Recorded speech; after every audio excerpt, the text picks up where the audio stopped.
الحمد لله رب العالمين والصلاة والسلام على سيدنا محمد وعلى آله وصحبه أجمعين. سبحانك اللهم لا علم لنا إلا ما علمتنا إنك أنت العليم الحكيم. اللهم علمنا ما ينفعنا وانفعنا بما علمتنا وزدنا علما.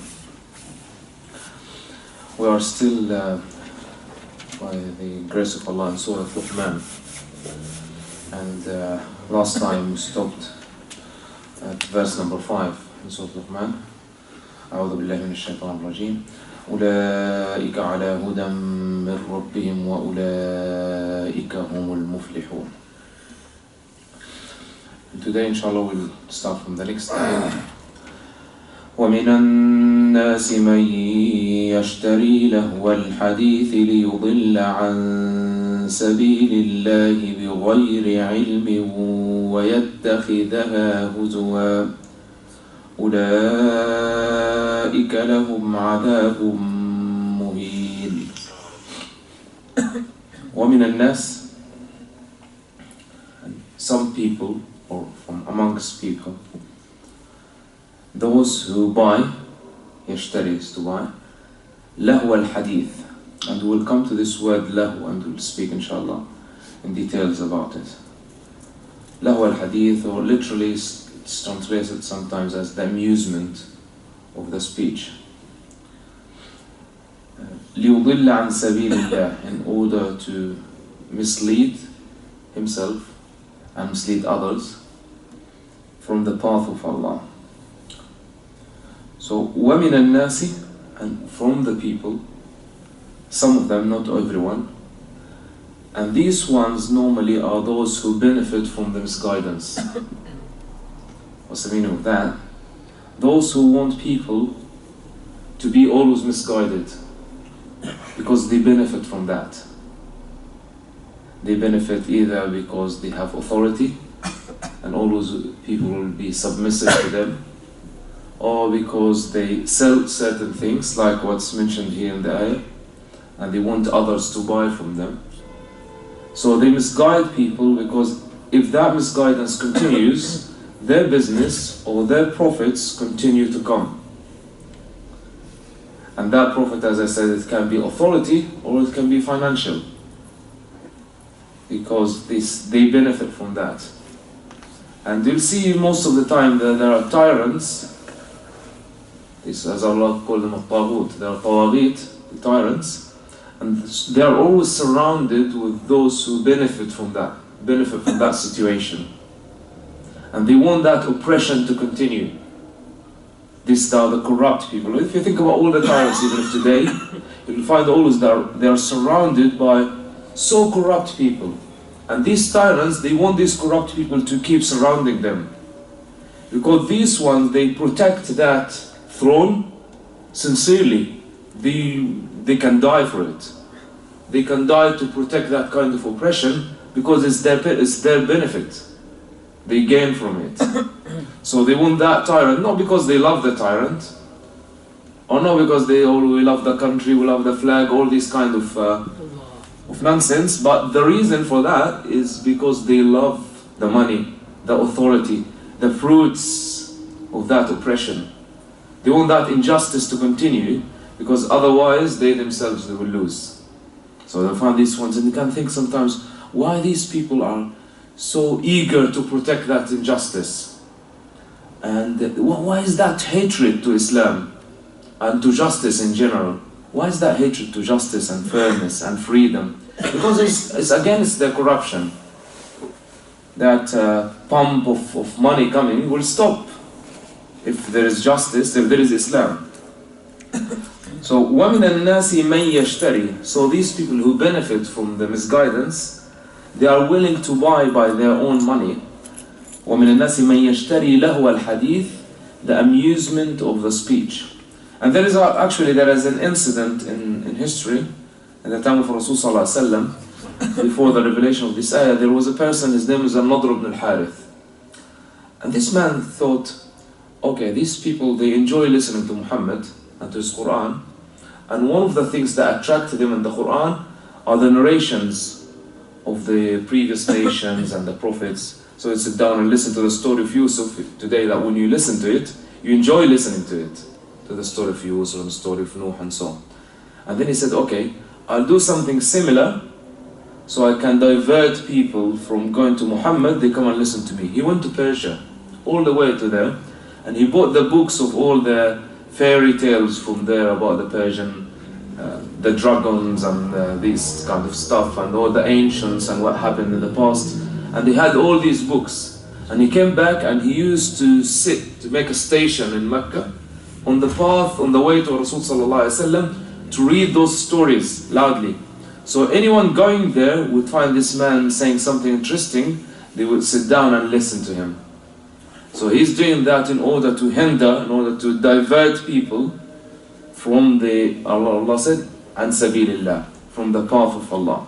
And there is another narration that another person also used to buy girls to sing and dance in order to attract people to come and watch and listen to the songs and watch the dancing, and not go to Rasul sallallahu alayhi wa sallam. ومن الناس من يشتري له الحديث. What time is it then? 15 past 9. ومن الناس من يشتري له الحديث ليضل عن سبيل الله, in order to mislead from the path of Allah. We can also, that we talk about other people now, just those who want to divert others, but we can move down to our own level. We sitting here, sometimes that we pay money in order to misguide ourselves, to mislead ourselves. If you think about, like, say, PlayStations, or I don't know what, it's Xboxes and these kind of things. Complete waste of money. People pay money and it's not cheap, so expensive. And they buy these things just to keep themselves busy, and we'll come to the word lahu, that word lahu itself, and we'll see what's in the meaning of that. So by their own money, they waste their own time. And they can pay, that price is not only money, that price can be from their effort, from their time, from their knowledge. They spend all of that, and the gain is in order to mislead themselves and others from the way of Allah. And now they have the mobile phones and so many things that people spend money and effort and time, and what's the outcome? Misguidance. People go to things like Disney. I'm not saying that haram or halal, not talking about that. They go like Disneylands and Alton Towers and these kind of places. They pay a lot of money for that, but then say, what's the gain from this? What do they gain from them? Yeah, it could be if people enjoy their time, but some people actually do these kind of things excessively, and they spend a lot, and the outcome is they keep themselves. People go and watch football and they pay a lot of money, and it's just for the tickets to go there and sit down and watch some people playing football. And sometimes they fight, and they spend time and effort, and they spend from their understanding and from their even sleep. And some people even, they fight with their brothers and with their wives, and then what's the outcome of that? What's the gain of it? وَمِنَ النَّاسِ مَنْ يَشْتَرِي لَهْوَ الْحَدِيثِ لِيُضِلَّ عَنْ سَبِيلِ اللَّهِ. And if you come to the word yashtari, normally when you buy something, first you need to find it, you need to find that thing, and second you need to pay a price for it, and then after that is the value. So there are three things there.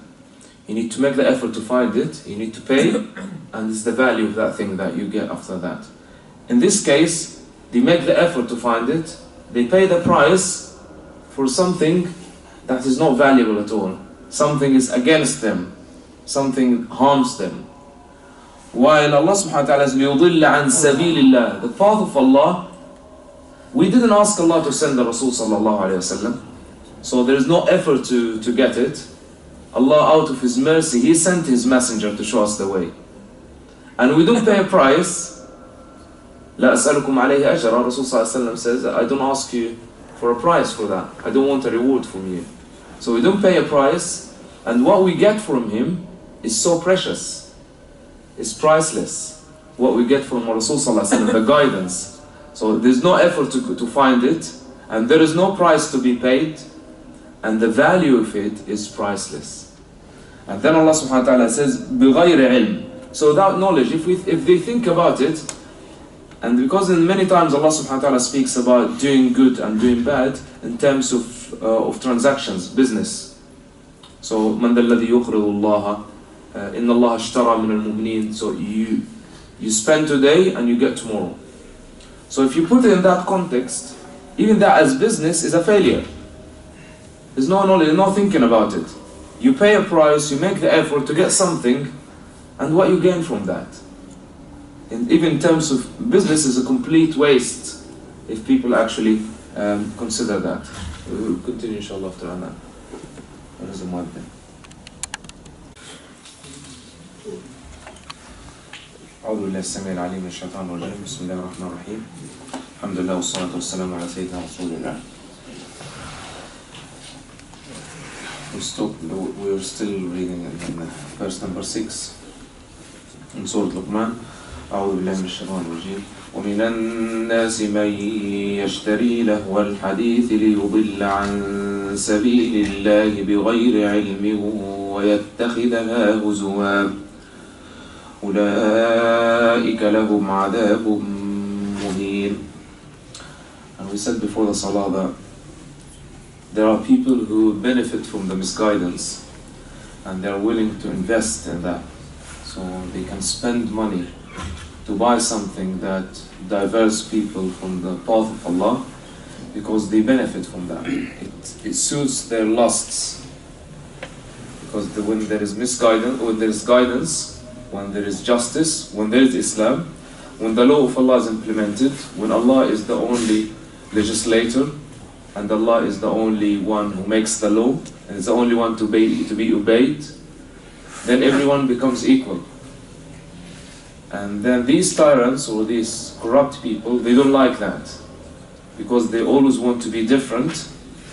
So they are willing to even to spend out of their money, out of their effort, out of their time, and sometimes they try even to be creative and try to plot and make plans in order to divert people. And we mentioned the story, what happened when that man spent money to brought some books from abroad, in order to divert people from listening to Rasul Sallallahu Alaihi Wasallam. So if everyone please take the Quran, so it will be easier to follow. وَمِنَ النَّاسِ مَنْ يَشْتَرِي لَهْوَ الْحَدِيثِ. And we said we would stop at this word lahu. And we'll speak about the word lahu. And Allah says, and it's mentioned لَعِبٌ وَلَهْ and لَهْوٌ وَلَعِبٌ in the Quran. So what's the meaning between the difference between lahu and la'ib? 3 times in the Quran, like in Surah Al-Hadid, اعلموا أنما الحياة الدنيا لعب وله. So the la'ib comes before the lahu 3 times. And then Surah Al-Ankabut, Allah subhanahu wa ta'ala said, إنما الحياة الدنيا لهو ولعب وإن الدار الآخرة لهي الحيوان لو كانوا يعلمون. وما هذه الحياة الدنيا إلا لهو ولعب وإن الدار الآخرة لهي الحيوان. So this life is lahu and la'ib, and in other places it's la'ib and then lahu. Al-la'ib, inshallah if we have time we'll talk more about that. So al-la'ib is a movement, what is unplanned movement, that has no gain, for no desire from it, or undesired movement, for no reason. It's like the play of the children. La'ib is like play. So they just play with the toy for no reason, so just to kill the time. So the kids have their own toys and just start playing with the toys. If you ask them why you play with this toy, there's no answer, just because I want to play. This is a la'ib. But al-lahu, it can be a la'ib, same thing, but it takes you away from something that is required of you. Something that you are supposed to be doing, but this la'ib or that game takes you away from that. And the lahu can be also something other than games, other than la'ib. I hope that you follow me now. So al-lahu can be something that is lawful in its nature, but because it takes you away from something that is important and that is required of you at that particular time, then it becomes lahu. Allah says in Surah Al-Jumu'ah, وَإِذَا رَأُوا تِجَارَةً أَوْ لَهْوًا انْفَضُّوا إِلَيْهَا وَتَرَكُوكَ قَائِمًا. So they went for trade, but that was the time to listen to Rasul Sallallahu Alaihi Wasallam. So they were demanded at that time to sit down and listen to Rasul Sallallahu Alaihi Wasallam. They went for something lawful otherwise, but at that particular time it becomes lahu, because it takes them away from listening to Rasul Sallallahu Alaihi Wasallam. In Surah Al-Munafiqun, Allah says, يَا أَيُّهَا الَّذِينَ آمَنُوا لَا تُلْهِكُمْ أَمْوَالُكُمْ وَالْأَوْلَادُكُمْ عَنْ ذِكْرِ اللَّهِ. Don't let your wealth and your children amuse you or take you away or divert you. لا تلهكم, in the same word, لا تلهكم عن ذكر الله, from the remembrance of Allah. So when it takes you away from something that is wanted of you at that time, then it becomes lahu. So lahu can be la'ib, can be something like a game, or can be something lawful in its nature, but it becomes lahu because it takes you away from what is wanted of you at that time.